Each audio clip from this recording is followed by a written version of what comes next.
Sahabat-sahabat Kristus, salam jumpa dalam acara Sabtu, Sarapan Bersama Tuhan.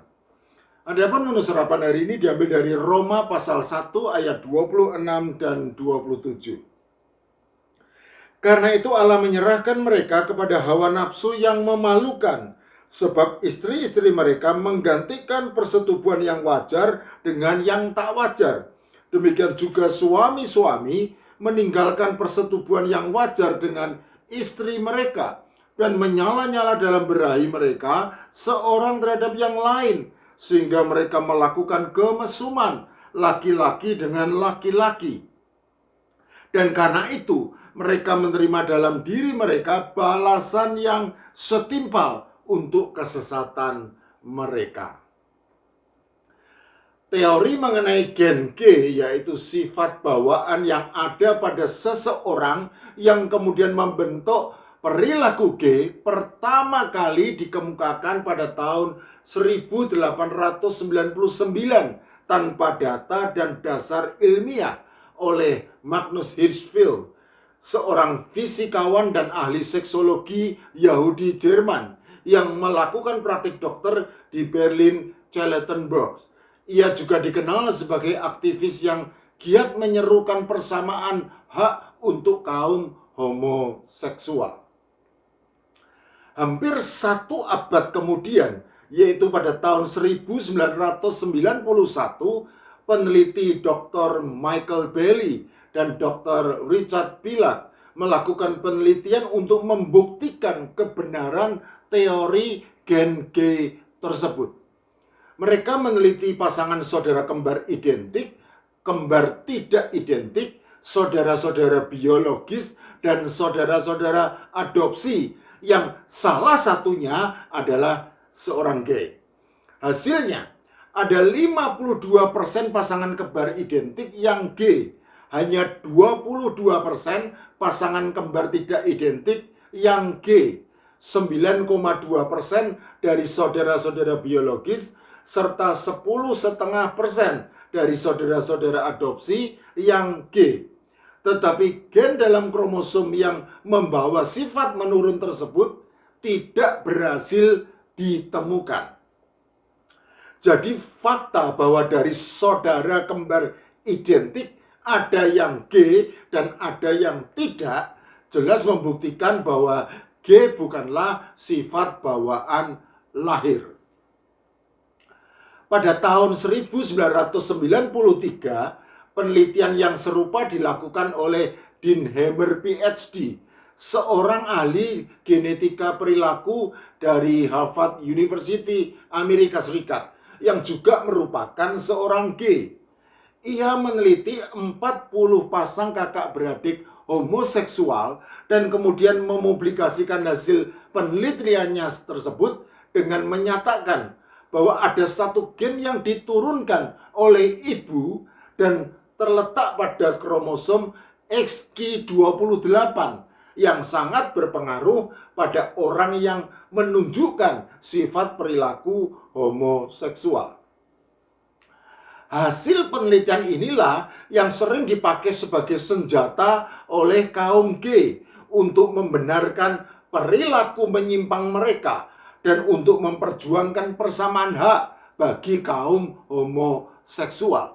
Sehingga kemudian bertebaranlah propaganda murahan seperti G adalah akibat kelainan genetika, kami tidak dapat mengubah hal itu, dan adalah kehendak Tuhan untuk menjadikan kami G.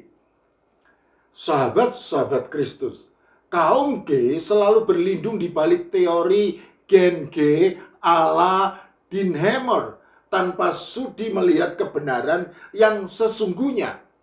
Padahal 6 tahun kemudian, dengan tetap mengadaptasi metode Michael Bailey dan Richard Pilat, Dean Hamer kembali melakukan penelitian dengan melibatkan lebih banyak sukarelawan.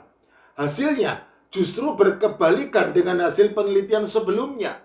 Karena itu, dengan jiwa besar, Dean Hamer meminta maaf di berbagai forum kesehatan internasional. Dan ia mengaku demikian. Homoseksual secara murni bukan karena genetika. Faktor-faktor lingkungan berperan.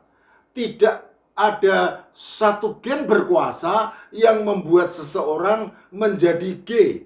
Kita tidak akan bisa memprediksi siapa yang akan menjadi gay. Silsilah keluarga gagal menghasilkan yang kami harapkan, yaitu sebuah hukum warisan Mendelian yang sederhana. Faktanya, kami tidak pernah menemukan dalam sebuah keluarga bahwa homoseksualitas didistribusikan ke suatu rumus yang jelas seperti observasi Mendel dalam tumbuhan kacangnya. Pada tahun 1999, penelitian lain juga dilakukan oleh Profesor Josh Reis dari Western University, Ontario, Kanada, yang mengadaptasi penelitian Dinheimer. Ia dan timnya meneliti 52 pasang kakak beradik homoseksual untuk mengamati keberadaan suatu penanda pada kromosom. Faktanya, gen pembawa sifat perilaku homoseksual tetap tidak berhasil ditemukan karena ternyata hasil penelitian menunjukkan bahwa pasangan-pasangan kakak beradik tersebut tidak memperlihatkan kesamaan pada gen XQ28 kecuali secara kasuistik. Sehingga dengan demikian segala kemungkinan adanya gen G dapat ditiadakan. Sahabat-sahabat Kristus, sejatinya gen tidak ada korelasinya dengan ketertarikan seksual. Begitulah kesimpulan para ilmuwan berdasar penelitian mereka yang diterbitkan di Journal of Science, menyanggah teori gen G tunggal yang menentukan seseorang untuk memiliki sifat perilaku G.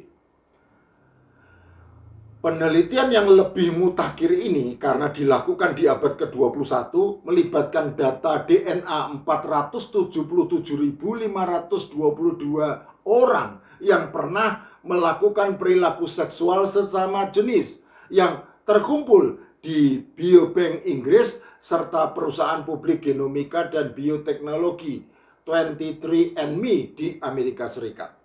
Dalam penelitian ini, para ilmuwan memindai genom para sukarelawan homoseksual dengan memakai metode studi asosiasi lintas genom.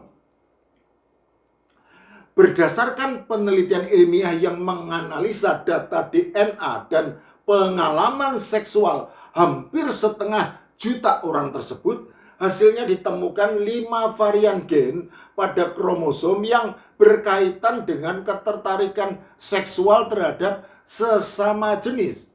Juga terdapat ribuan varian gen lain yang tampaknya terkait dengan perilaku seksual sesama jenis, yang ketika digabung menjadi satu skor komprehensif, efeknya sangat kecil, di bawah 1%.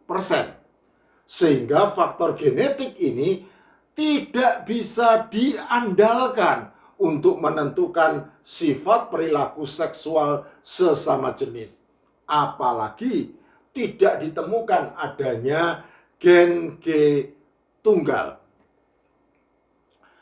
Andrea Gana, PhD, seorang pakar biostatistik di Institute for Molecular Medicine, Finlandia, yang turut memimpin penelitian, dan Benjamin Michael Neal, profesor di Harvard Medical School dan di Analytic and Translational Genetic Unit di Massachusetts General Hospital, juga anggota di Broad Institute, yang merupakan seorang ahli genetika statistik dengan spesialisasi genetika skitriatri yang mengkhususkan diri dalam studi asosiasi genom lebar, salah seorang yang terlibat dalam penelitian, dengan tegas menyatakan hal senada.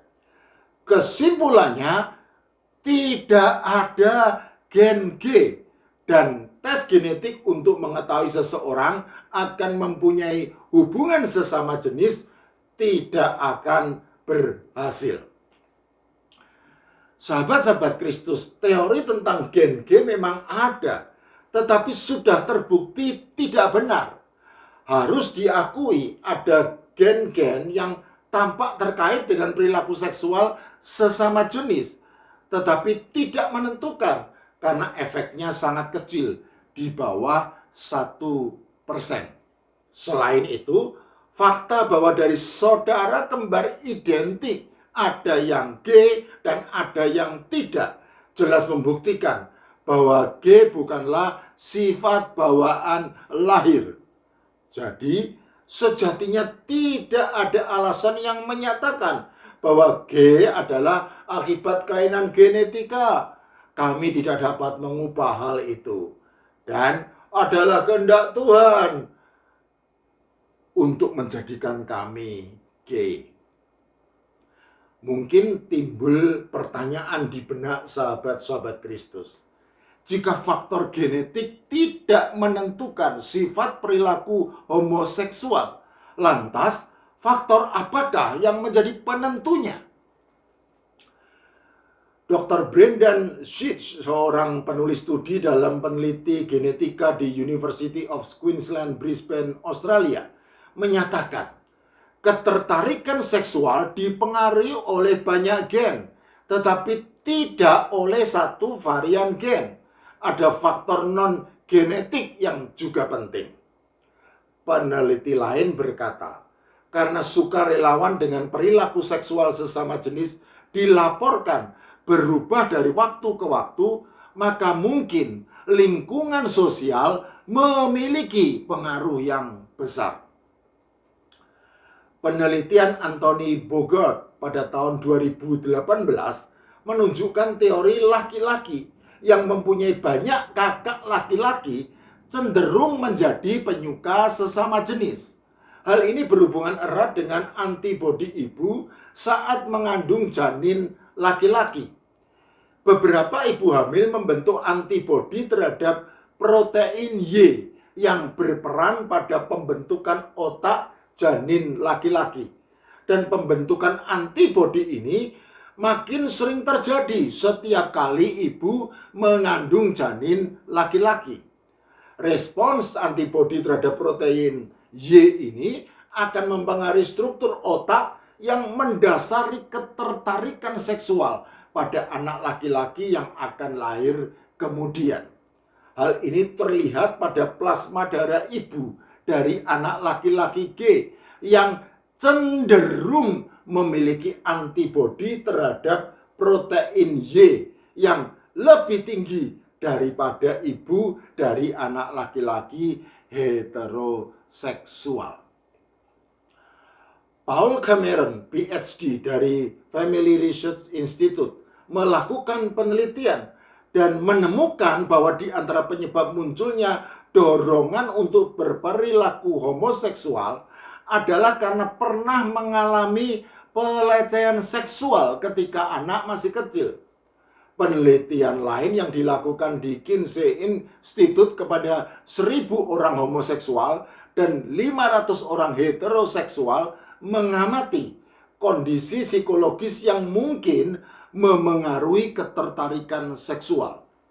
Para sukarelawan yang menyatakan dirinya sebagai gay atau lesbian umumnya pernah mengalami salah satu pengalaman traumatis seperti kekerasan seksual pada masa kecil, relasi dengan orang tua yang tidak harmonis, dan ditinggalkan orang tua tanpa kasih sayang.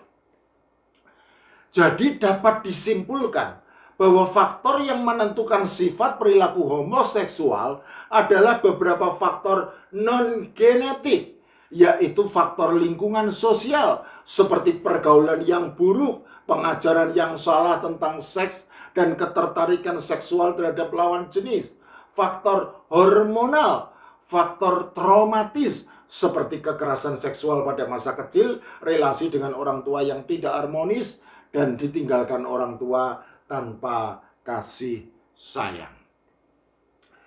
Sahabat-sahabat Kristus, setelah panjang lebar mempelajari tentang gen G, maka tiba saatnya kita mempelajari kebenaran firman Tuhan.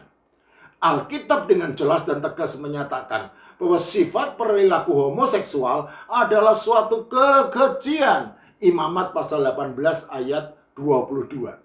Suatu dosa yang pasti akan mendapatkan hukuman setimpal dari Tuhan, sebagaimana terjadi pada orang-orang Sodom dan Gomora. Kejadian pasal 19 ayat 24 dan 25. Dan teks yang menjadi menu sarapan kita hari ini juga menyatakan hal senada. Paulus kepada jemaat Roma menyatakan bahwa murka Allah nyata dari surga atas segala kefasikan dan kelaliman manusia yang menindas kebenaran dengan kelaliman. Roma pasal 1 ayat 18. Paulus juga menyatakan bahwa pengenalan Allah yang salah dan menggantikannya dengan Allah-Allah yang sejatinya bukan Allah membuat manusia hidup dalam kecemaran. Istri-istri menggantikan persetubuhan yang wajar dengan yang tak wajar. Demikian juga suami-suami meninggalkan persetubuhan yang wajar dengan istri mereka dan menyala-nyala dalam berahi mereka seorang terhadap yang lain, sehingga mereka melakukan kemesuman laki-laki dengan laki-laki. Roma pasal 1 ayat 19 sampai 27. Kata menggantikan dan meninggalkan persetubuhan yang wajar dengan yang tak wajar jelas tegas menunjukkan bahwa sifat perilaku homoseksual bukan merupakan bawaan lahir dari adanya gen G, bukan akibat kelainan genetik. Karena apabila benar ada gen G, maka tentu saja hal yang keji itu tidak akan dikategorikan sebagai suatu yang tak wajar, melainkan dianggap suatu kewajaran, suatu yang natural, suatu yang alamiah. Paulus melanjutkan, dan karena mereka tidak merasa perlu untuk mengakui Allah, maka Allah menyerahkan mereka kepada pikiran-pikiran yang terkutuk, sehingga mereka melakukan apa yang tidak pantas, penuh dengan rupa-rupa kelaliman, kejahatan, keserakahan, dan kebusukan. Penuh dengan dengki, pembunuhan, perselisihan, tipu muslihat, dan kefasikan. Mereka adalah pengumpat, pemfitnah, pembenci Allah, kurang ajar, congkak, sombong, pandai dalam kejahatan. Tidak taat kepada orang tua, tidak berakal, tidak setia, tidak penyayang, tidak mengenal belas kasihan. Roma pasal 1 ayat 28 sampai 31. Daftar panjang kejahatan kaum homoseksual yang merupakan sifat perilaku dunia kekafiran yang dijabarkan oleh Paulus semakin menunjukkan bahwa sejatinya memang tidak ada faktor genetik yang menentukan sifat perilaku homoseksual yang tak wajar dan menyimpang dari kebenaran tersebut. Karena yang benar-benar menentukan adalah faktor non-genetik. Frasa maka Allah menyerahkan mereka kepada pikiran-pikiran yang terkutuk sehingga mereka melakukan apa yang tidak pantas menegaskan bahwa manusia bertanggung jawab atas semua dosa yang dilakukannya, karena Allah tidak mencobai siapapun, tetapi tiap-tiap orang dicobai oleh keinginannya sendiri. Yakobus pasal 1 ayat 13 dan 14. Paulus lalu menutup uraiannya tentang dosa dunia kekafiran yang kerap diadopsi oleh orang-orang percaya dengan pernyataan penting yang harus kita perhatikan dengan baik. Sebab walaupun mereka yang mengetahui tuntutan-tuntutan hukum Allah, yaitu bahwa setiap orang yang melakukan hal-hal demikian patut dihukum mati, mereka bukan saja melakukannya sendiri, tetapi mereka juga setuju dengan mereka yang melakukannya. Roma pasal 1 ayat 32. Sungguh, dosa itu selalu mengajak teman, mengundang orang lain untuk jatuh ke dalamnya. Janganlah tergoda oleh propaganda palsu bahwa gay merupakan kehendak Allah. Karena sifat perilaku homoseksual merupakan kekejian di hadapan Allah yang sangat membenci dosa. Seorang gay bisa berubah, bertobatlah dan akui segala dosa. Maka Allah yang setia dan adil akan mengampuni segala dosa kita dan menyucikan kita dari segala kejahatan. 1 Yohanes 1 ayat 9. Kiranya Allah memberkati kita sekalian. Amin.